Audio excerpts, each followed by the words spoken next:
नमस्कार. गौरव प्रकाशनमध्ये आपले स्वागत आहे. आजची ठळक बातमी. मोर्शीच्या सर्वांगीण विकासासाठी कटिबद्ध नगराध्यक्ष सौ प्रतीक्षा रविभाऊ गुल्हाने यांचा ठाम विश्वास. महाराष्ट्र प्रांतिक तैलिक महासभा अमरावती, अमरावती जिल्हा तैलिक समिती व श्री संताजी महिला मंडळ यांच्या संयुक्त विद्यमाने आयोजित हळदी कुंकू समारंभात मोर्शी नगर परिषदच्या नगराध्यक्ष सौ प्रतीक्षा रविभाऊ गुल्हाने यांचा सत्कार करण्यात आला. सत्काराला उत्तर देताना त्या म्हणाल्या की समाजाने दिलेला सन्मान ही माझ्यासाठी मोठी जबाबदारी आहे. महिलांनी केवळ कुटुंबापुरते मर्यादित न राहता सामाजिक व राजकीय क्षेत्रातही सक्रिय सहभाग घ्यावा. महिला सक्षम झाल्या तर समाज आणि शहराची प्रगती निश्चित होते. त्या पुढे म्हणाल्या की बचत गट, स्वावलंबन उपक्रम आणि महिलांसाठी मार्गदर्शन शिबिरे यांसारखे कार्यक्रम सातत्याने राबविले गेले पाहिजेत. समाजातील ऐक्य आणि परस्पर सहकार्य हीच खरी ताकद असून अशा सांस्कृतिक कार्यक्रमांमुळे महिलांमध्ये आत्मविश्वास वाढतो. आपल्या मनोगतात त्यांनी आयोजकांचे आभार मानत भविष्यातही समाज हितासाठी कार्य करण्याची ग्वाही दिली. म्हटलं मी तर ताईला म्हटलं, वाव छान, किती सुंदर साडी दिसत आहे ताई तुमची.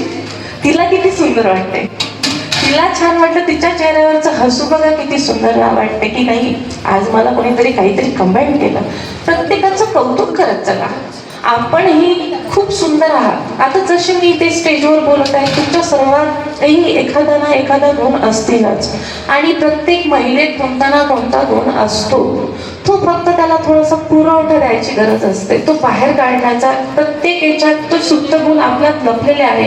कोणी स्वयंपाक चांगलं करत असेल, कोणी साडी छान वेअर करता येत असेल, कोणी बुटीकमध्ये काम करते, तर कोणी प्रत्येक कलेत आज महिला समोर आहे.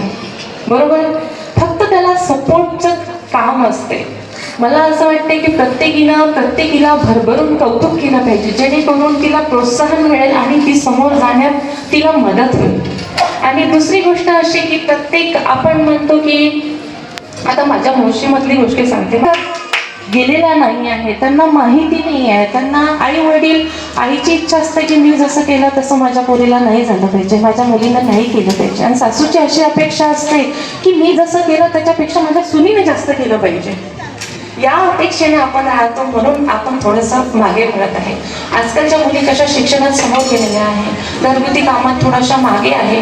कारण हेच आहे शिक्षण. आपण शिक्षणात समोर घालतो आणि कामात ती मागे पडते. तिला थोडासा वेळ पाहिजे असतो, थोडासा काही काळ द्यायचा असतो. कारण तिने जशी अभ्यासात डिग्री केलेली असते तशी तिने भाजीपोळी डिग्री केलेली नसते. तिला काही थोडा वेळ द्यायचा असतो.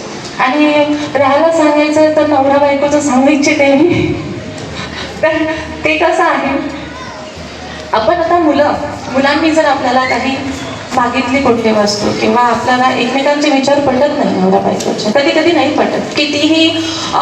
आपण कितीही मॅच्युरिटीने राहा किंवा कशानेही राहा, ते कसं असते. आता मुलाला जर मम्मीने नाही म्हटलं तर मुलगा पप्पाकडे जातो आणि पप्पाने काही म्हटलं तर मुलगा मम्मीकडे जातो, असं राहते. तर माझं असंच म्हणणं आहे की मुलांसमोर एक मत ठेवा, जेणेकरून मुलालाही वाटेल की मम्मी तेच म्हणत आहे आणि पप्पाही तेच म्हणत आहे. आपल्याला ही गोष्टी केलीच पाहिजे, ही गोष्टी आपण केलीच पाहिजे, कारण दोघांचे मत एक आहे.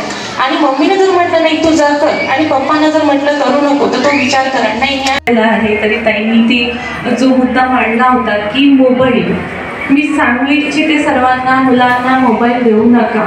कारण आपण मुलांना आपलं काम होईपर्यंत आपण मस्त रील्स बघू देतो. त्या रील्समध्ये चांगली रील्स येते, वाईट रील्स येते आणि मुलगा तो फॉलो करत असतो, आचरणात आणत असतो. जी चांगली रील्स असते तो आपण करून बघतो आणि वाईट जी रील्स असते ते आजूबाजूंना सांगू शकत नाही, मात्र डोक्यात त्याच्या राहते. तर प्लीज मी कृपया सर्वांना विनंती करते की मोबाईल मुलांना देऊ नका. मला सांगा, जुन्या शाळेत सुद्धा आपल्या ज्या आधीच्या शाळा होऊन गेल्या तेव्हा मोबाईल होते का? नव्हते. तरी सुद्धा मुलं शिकत होते, अभ्यास करत होते.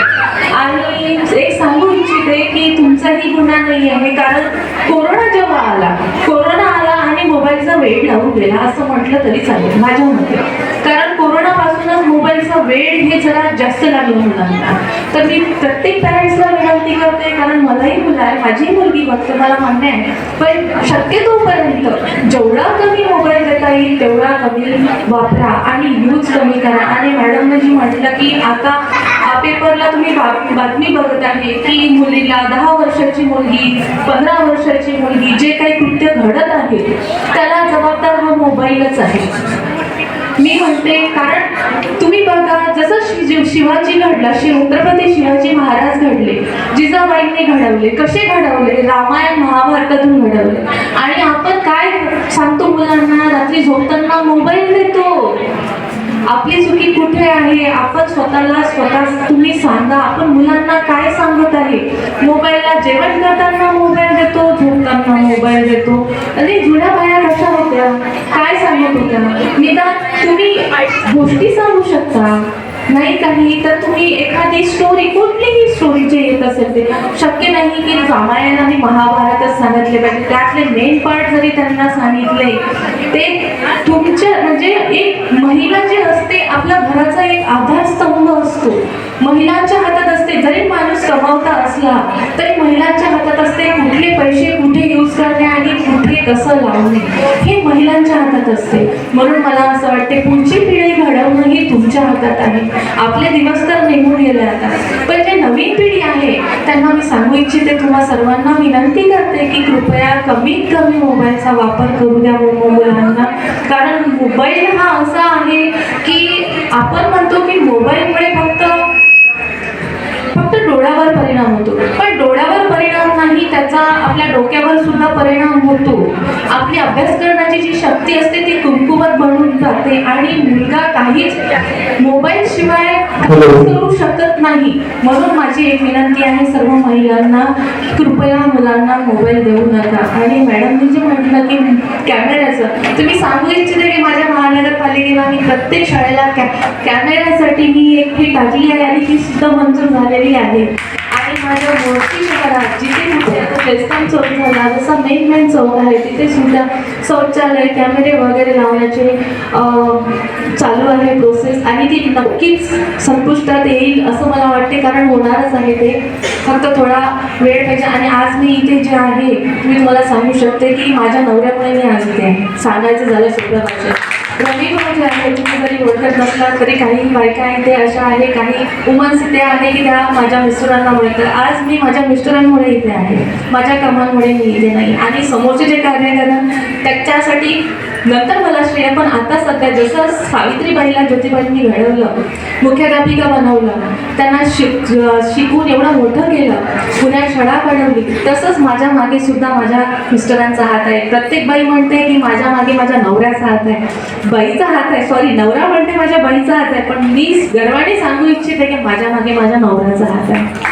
आणि एवढं सांगायचं मला मेन राहून गेलं. मॅडमनी म्हटलं नाही, हे सांगायची गोष्ट राहून गेली, ही महत्त्वाची आहे.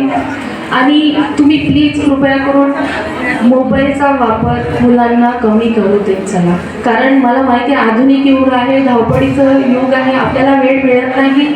मुलांना मोबाईल कमी द्या, कारण मुलांचा खूप लॉस होत आहे. मला असं वाटते आपली नवीन पिढी कुठेतरी नवीन स्टेजला पोहोचली पाहिजे. यासाठी मी इथे उठून तुम्हाला इथे सांगावं असं वाटलं की नाही, अध्यक्षीय भाषण झालेलं आहे, मला बोलता येत नाही, पण मी थोडासा एक हिंमत केली की नाही, मुलांना एवढं सांगायला पाहिजे महिलांना की आपल्या भाषेत की मोबाईल कमी द्या, मोबाईलमुळे खूप लॉस होत आहे.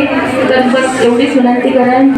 येतो घालायला बरोबर आपल्या मुलीला वाटते की मी कटरीनासारखी आणि करिश्मासारखी कपडे घालावे आणि इथे तिथे जावे, असं काही म्हणजे मी असं म्हणत नाही प्रत्येक मुलगी तशीच असते. आपण जर कटरीना आणि आता जे काही हिरोईन्स असतील त्यांच्यासारखे जर आपण कपडे घालायला लागलो तर नक्कीच सलमान खान आणि शाहरुख खान सारखी मुलं मागे लागतीलच, साहजिकच गोष्ट आहे. मी सांगू इच्छिते की आपली जी संस्कृती आहे त्या संस्कृतीबद्दल बोलत आहे. आधी बाया ज्या आहे डोक्यावर पदर घेऊन जायच्या, खांद्यावर पदर घ्यायच्या, कारण मोठ्यांचा आदर म्हणजे तो एक भाव होता.